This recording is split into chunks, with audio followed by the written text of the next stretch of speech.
sur du sel sur sel, on risque rien à gratter un peu. Il faut bien connaître. Hein. Ici, on va prémonter un premier tas de sel dans le bassin. Et vu qu'on va rester justement sur cette logique d'avoir du sel tel qu'il est, relativement propre naturellement, pour éviter justement toute phase de tri, de raffinage ou autre, parce que là le sel deviendrait vachement plus cher sinon. Ben, dès qu'on est à surfer un petit peu avec le fond du bassin, on va reprendre notre système de vagues. Et c'est encore l'eau encore une fois, qui va pouvoir amener le sel jusqu'au bord. Hop. Jusqu'au dernier kilo de sel utilisable. C'est la même manière. On va hiérarchiser un peu tout ça, on va pas faire ça à la va-vite, puisqu'on va se laisser entre deux vagues d'approche importantes, on va se laisser le loisir de laisser décanter l'eau. Puisque même si on n'entraîne pas trop le fond d'argile, on a un aspect trouble de l'eau. On va laisser l'argile se décanter pour toujours avoir le sel le plus proche de ce qu'il est au fond du bassin, c'est-à-dire du sel relativement blanc, hein, de sa couleur d'origine. C'est le souci après du travail. Une fois que le tas sel est bien réuni, on a juste à le basculer sur le chemin pour obtenir le point de vue qu'on a ici. Et on va enchaîner tout ça. Alors, s'il y a la moitié du marais qui est déjà récolté, et celle-là non, c'est que le travail est coupé en deux, tout simplement. Tous les jours, on va faire une moitié de marais. Ça nous permet d'avoir le temps de le faire, hein, parce que sinon, on n'aurait pas forcément le temps de tout faire. Et ça nous permet aussi d'avoir des récoltes un poil plus copieuses à chaque fois. Puisque sur 2 jours, on arrive justement à 40, 60, 70 kilos, suivant les journées, par bassin. Donc ça, c'est le gros sel. Donc là, quand on prend le gros sel direct comme ça, il est relativement trempé. Donc c'est pas contradictoire de laisser les tas de sel tels quels sur place. Ils vont s'égoutter de leur saumure. Et c'est le jour d'après. Donc là, si ce matin j'avais fait mon travail normalement, j'aurais récolté tout ça. Puis une fois la récolte faite, je serais passé au portage du sel de la veille. J'aurais porté tous ces tas de sel. Oui, on a des baquets de 30 kg. On va remplir nos baquets gris là, qui sont là, avec les 2 petites planchettes en bois qui sont dessus. Vous avez des planchettes qui nous permettent de bien prendre le sel proprement. On met ça sur notre brouette à raison de 3 bacs par brouette. Tout ça est monté sur les différents tas de stockage. Une fois qu'on a libéré la place ici, la place est nette et libre pour pouvoir demain matin refaire une récolte. Qui veut dire que c'est vraiment tous les 2 jours. Demain matin vous récoltez là, vous portez ça. Exactement. Et là, d'avoir le fait qu'il ait plu, ça vous aurait pénalisé sur cette récolte-là? Là, ça nous a pénalisé parce que là, on a perdu le temps de le faire. Si jamais le temps se découvre, on peut avoir d'autres formations sympathiques qui vont arriver en cours de journée. Donc là, je pense qu'on va carrément décaler d'une journée. C'est-à-dire que là, on sent en plus que malgré la tiédeur, on a quand même une petite lourdeur dans le temps. Donc on a une hygrométrie qui est là.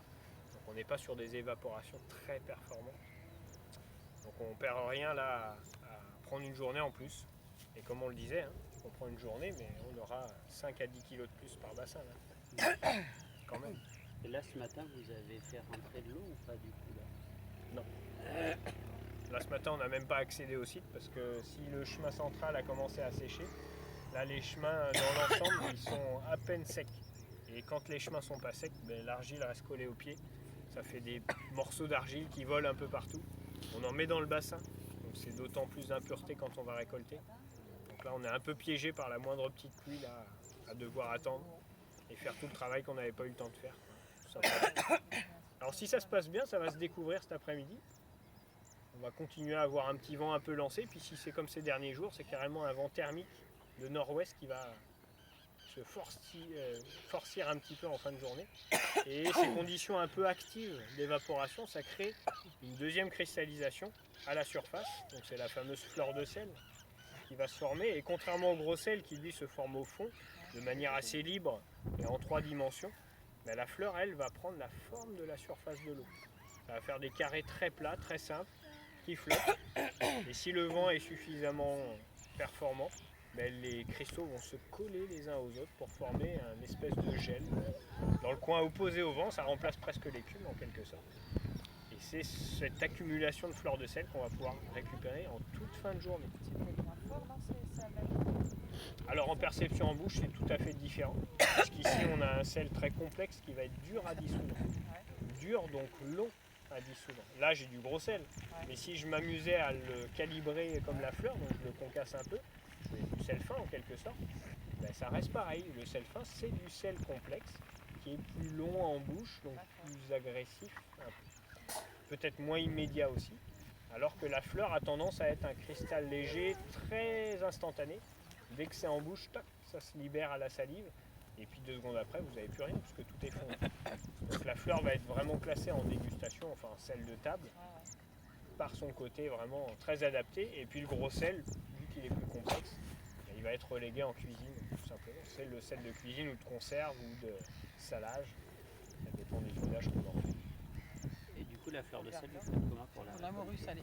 Alors pour récolter la fleur, je vais mettre ça sur une petite planchette. Bonjour. Bonjour.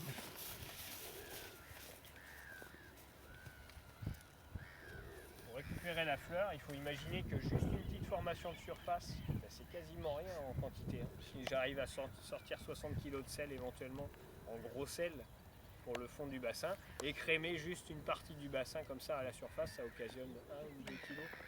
3 à 4 kg maximum si le bassin est bien rempli. Et c'est très peu. Du coup, on va circuler avec notre baquet qui est sur la brouette et on va aller chercher la fleur avec ce qu'on appelle la lousse. Vraiment une passoire à fond plat, tout bêtement. Hop. Le système de passoire va nous permettre tout simplement, hop, avec son fond plat, d'arriver à la surface de l'eau et on passe juste en dessous de la surface pour glaner comme ça toutes les formations qu'il pourra y avoir. Le sel se stocke dans le baquet. On le vide dans la brouette qui nous suit et on écrème bassin par bassin. On fait toute la série, ça fait à peu près 2 heures pour voir Comme là, c'en est les revisiter trucs tout ce qu'on a.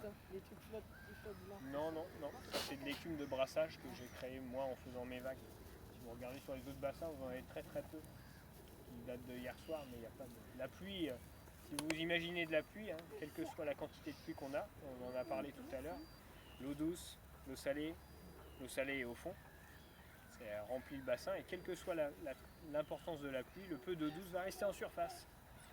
Donc là je risque pas d'avoir de la fleur de sel ce matin et même en général la rosée suffit à ne pas avoir de fleurs le matin. Rien du tout. Il faut bien attendre de l'évaporation active pour retrouver ces conditions favorables pour la fleur. Ce qui nous oblige aussi à faire la fleur quotidiennement. On ne peut pas laisser accumuler de la fleur de sel puisque la rosée la fait soit dissoudre, soit chuter au fond du bassin. Une fleur au fond du bassin, ça devient du gros sel. Parce que le gros sel se reforme autour partout.